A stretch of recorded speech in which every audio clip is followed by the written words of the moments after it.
Hi, my name is Danyetta. Social media know me as D. I'm coming today to share my story on how I battled COVID 19. It all started on July the 12th. At night, I got this cough, and it was like a hacking cough. It was a dry hacking cough, and it actually, I could taste like a Clorox type of drainage or something, something that I never experienced before. So, I did that all throughout the night on July the 12th.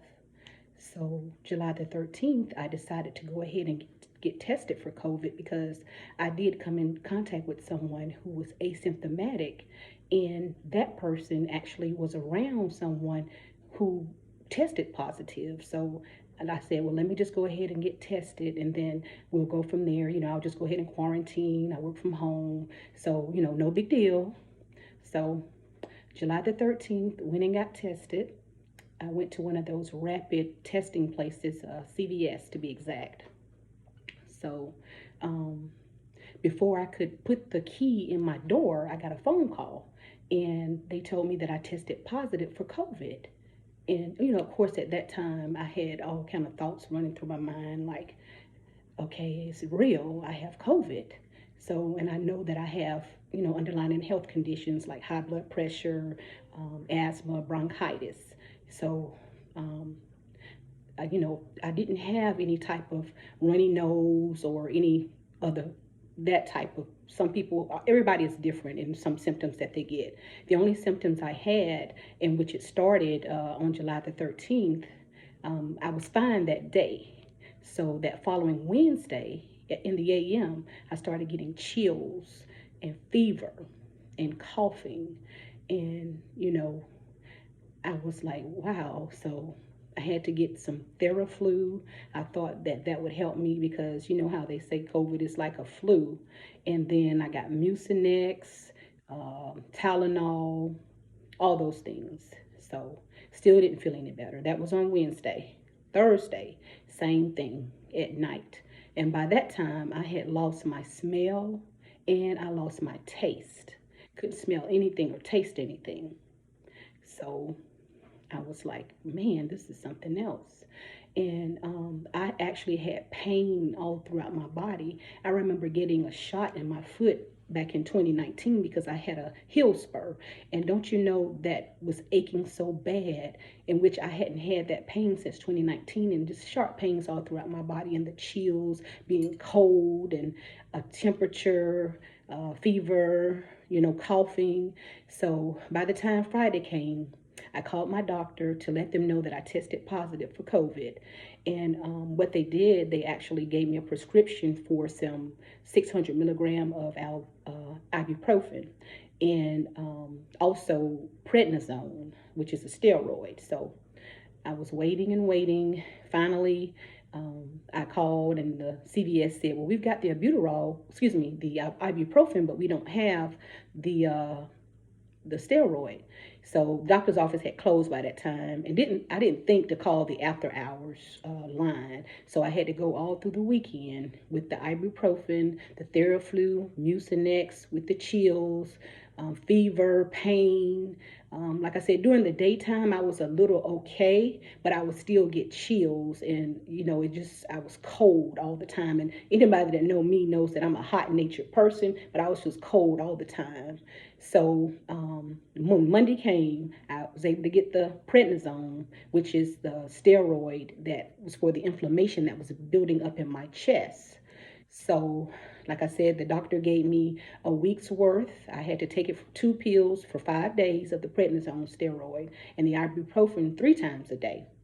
Again, at night, I would get the chills, um, cold, real cold, fever, and that went on all that week.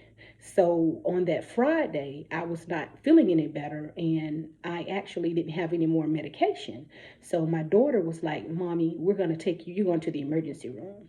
So I was like, okay, yeah, let me go to the emergency room and see what's really going on because I wasn't getting any better. So I went to Providence Northeast, and I got there like around 9:30 a.m. checked me, I was checked in, and people that have COVID, they take them in a different part of the hospital, the emergency part, which is fine. And I do understand that because I didn't want to be around anybody anyway. So the lady called me back, and she took my vitals and things like that, and whatnot. So they told me to go ahead and sit down. And then a lady told me, another nurse, she was like, go to room 5, which is, and I'm leading up to something is why I'm telling y'all this part. So I went to room 5, which that's where all the COVID patients would be on this particular end of the hospital. So I got there at 9:30 in the morning, okay? Okay. 10:30, 11:30, 12:30 passed. Nobody came in the room, checked on me to see what's going on with me.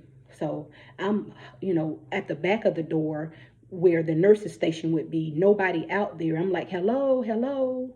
So finally, at around 1 o'clock, somebody came in to do a chest x-ray. Okay. That was at 1 o'clock. So I was in there from 9:30, 10:30, 11:30, 12:30, and to 1 o'clock. So that's 3.5 hours. Okay. After that, they did the chest x-ray. I waited maybe 2 more hours. So you're talking about 2, 3, 3:45. So again, nobody came in to check on me. I'm all alone in a cold, cold room, still having chills and just sick. So I'm trying to get enough strength to go to the door to see if I see anybody. I could hear voices out there, but I think it was an elevator or something close by, and they were getting on the elevator.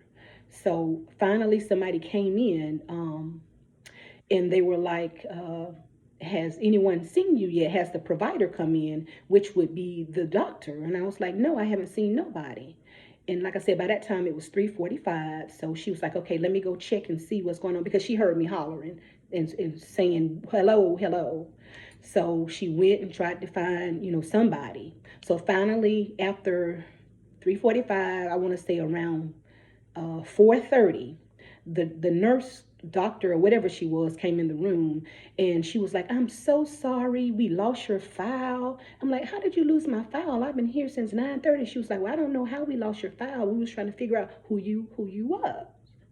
So I was like, well, okay, well, tell me what's going on with my x-ray.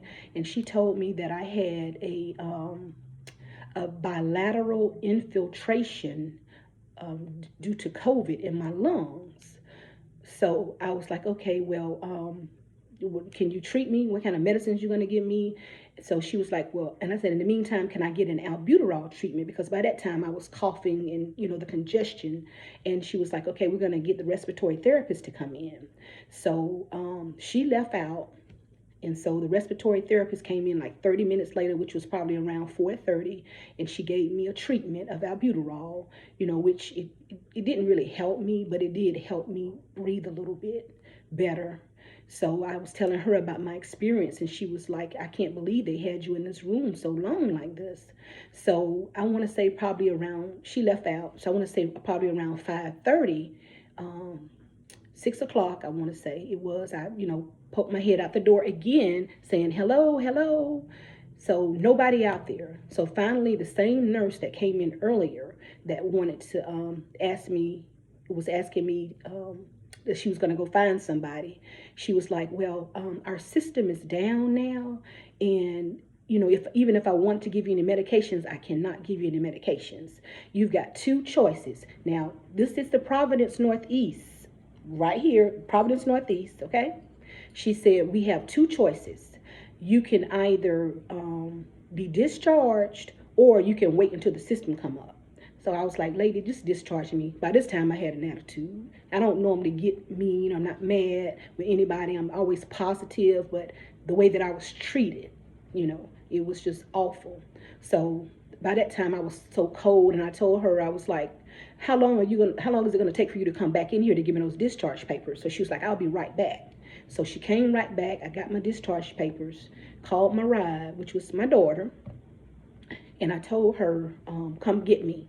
So I, went outside because I was so cold. And by the time I got outside, it was so refreshing because it was so hot, and it was like my body was unthawing. So my daughter actually came, and she had on her mask and things like that, and she just was there for me. I rode in the back seat, mask on and everything. So she was like, well, we're going to take you to another emergency room. I was like, no, I don't want to go to any other emergency rooms, because by that time I was scared because I was going to be treated the same way. So I said, take me home.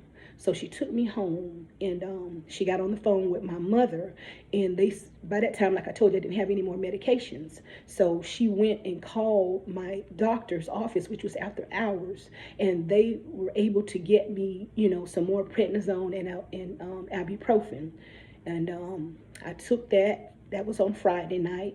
So Saturday still felt the same. So Sunday morning around 5, I was in the bed and I tried to sleep, but I hadn't had any sleep in like 2 weeks because of the prednisone, that steroid. It gives you insomnia, and I wasn't able to get any sleep, so I was trying to get some rest. So I woke up, I was drenched in sweat, like my whole head was wet, my whole chest was wet, my bed was wet, and I couldn't talk. And when I coughed, my chest hurt so bad.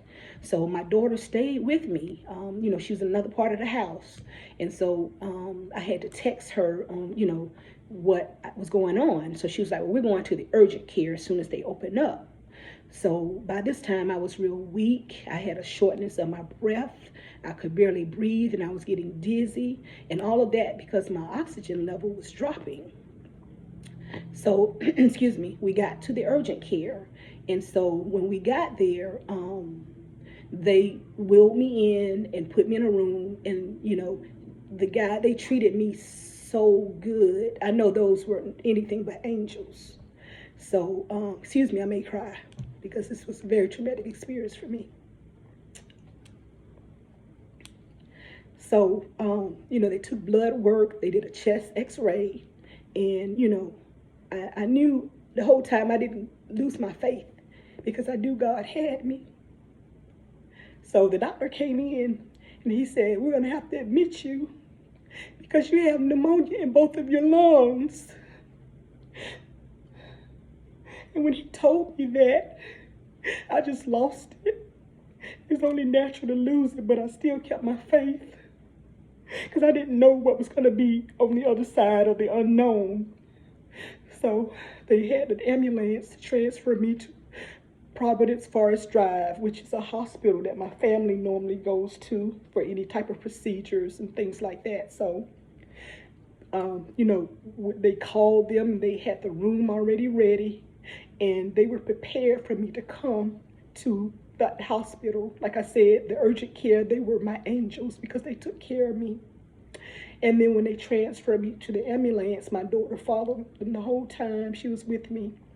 And they had the room ready for me. As soon as I got in the room, they started the procedures on what they needed to do. They immediately gave me the antibody treatment through an IV, and gave me the meds and everything like that, and got me comfortable. They just took so much good care of me, and I saw the MUSC jacket on the doctor. I just knew that I was in good hands. But I was up for a battle because my oxygen level was dropping. I was at 80, I think it was 88%, and they had to give me oxygen. And I'm just thinking, like, if I had only waited a little bit longer before going to that urgent care, like later on that day, I probably would have been on a ventilator in ICU, or probably not here right now. So they put me on the oxygen, which helped me breathe, and I was admitted on July the 25th. I stayed in the hospital for 5 days. So at that time, like I said, it was about my oxygen levels. They were trying to get me to have a good oxygen level that it would maintain and stay. So when I tell you God is good to me, and God was there throughout the whole process, and he did not leave me, they took me off the oxygen on Wednesday just to see how I would do. So that was Wednesday evening. They took me off the oxygen, and then I went throughout the night on Thursday with no oxygen, okay? Oxygen level was good, like at 92, I want to say. So that Friday, the 29th, I was discharged and came home. And so I'm still right now dealing with the chest infection that's in my lungs. I'm actually took my last pill for my Z-Pack with this azithromycin is what I was taking, an antibiotic, but it's clearing up. But I still have like a shortness of my breath sometimes when I try to talk or in long conversations. But I'm doing better, as you can tell. I'm talking to you right now. So I have daily things that I do now. I have to use, well, let me start with this right here. When I first got to the hospital, I had to blow in this thing, and I couldn't even get it to this right here because it hurt. So hold on a minute, y'all. I'm sorry. Hold on a second.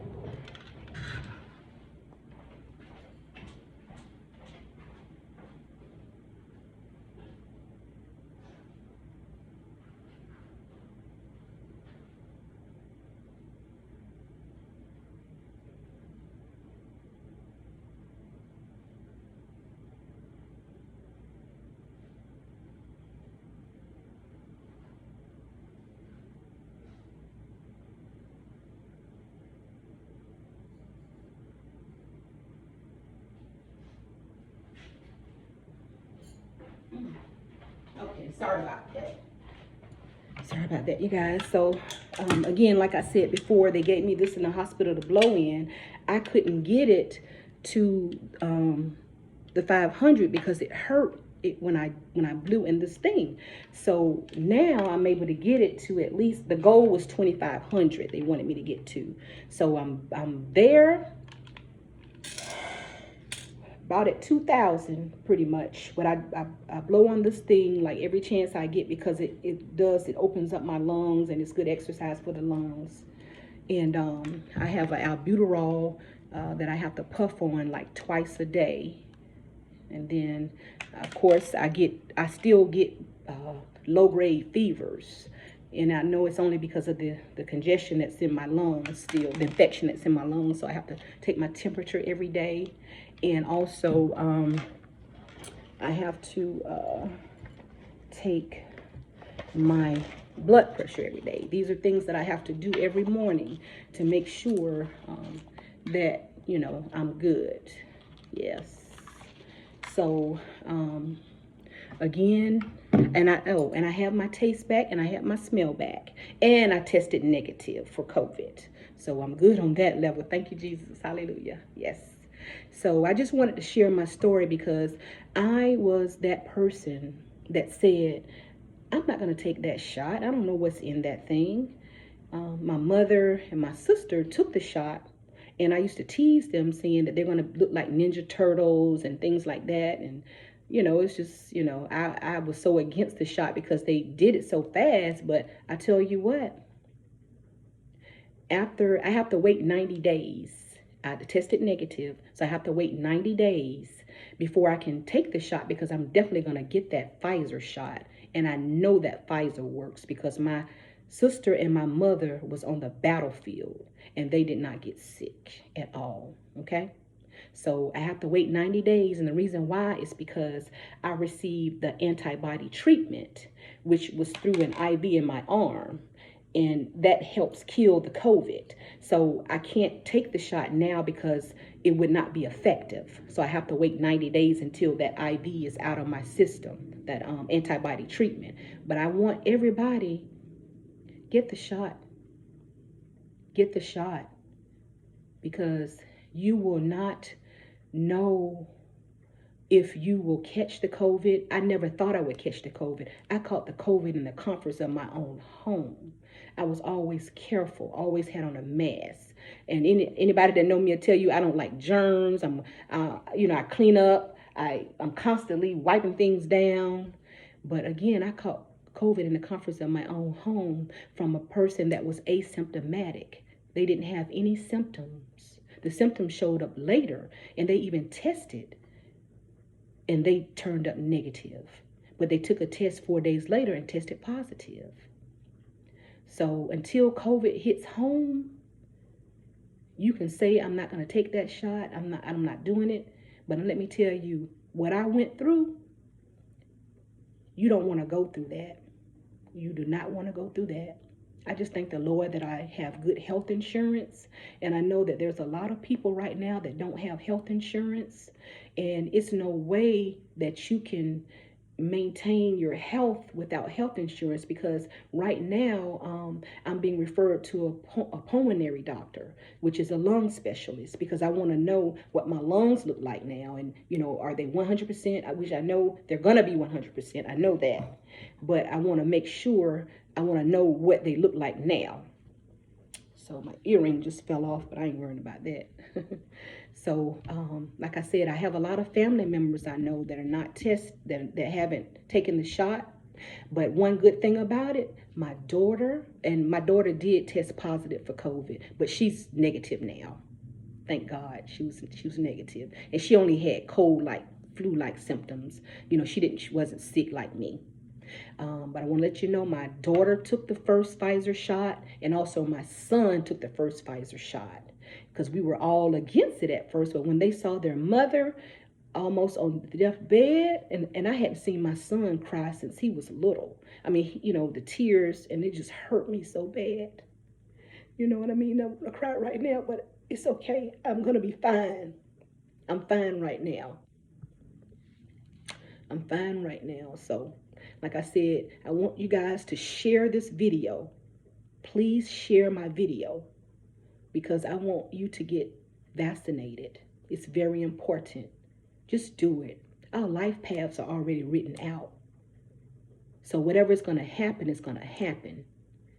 You can say, I'm not going to take that shot. But like I said, that COVID, and I think I did have that Delta strain, because after researching what I researched, they said it takes about 4 days to get in your system. So from that Friday that I had contact with that person, Saturday, Sunday, Monday, and that Tuesday is when I tested. So, and like I said, from my underlying health condition, that's how I was able to attack my immune system. But like I said, please get the shot. Please get the shot. Family members, friends, get the shot, because you never know if you're going to catch the COVID. You just don't know. You just don't know. You can say, well, I'm going to have my mask on. I'm going to do this and do that. I did all of that. And like I said, I think it's airborne. So, yeah, it's definitely airborne, because the way that, something happened, I'm not going to discuss that, but it's airborne. I think so too. But I love you guys. And again, please share this video. And I'll keep you updated, because like I said, in November is when I'll get the shot. So I'm going to make a video of that, of me getting the shot. But I just thank the Lord. I praise God that I'm here to see this beautiful day. And I'm not sick like I was. Right now, I'm just enjoying life. And like I said, I don't take life for granted. I just feel so good now. And like I said, I couldn't have been here, but God gave me another chance, because I'm here for a purpose. He didn't take me. I'm here for a purpose. And my purpose is to spread the word of everybody to get vaccinated. Please get vaccinated. Please. Love you guys. Thank you.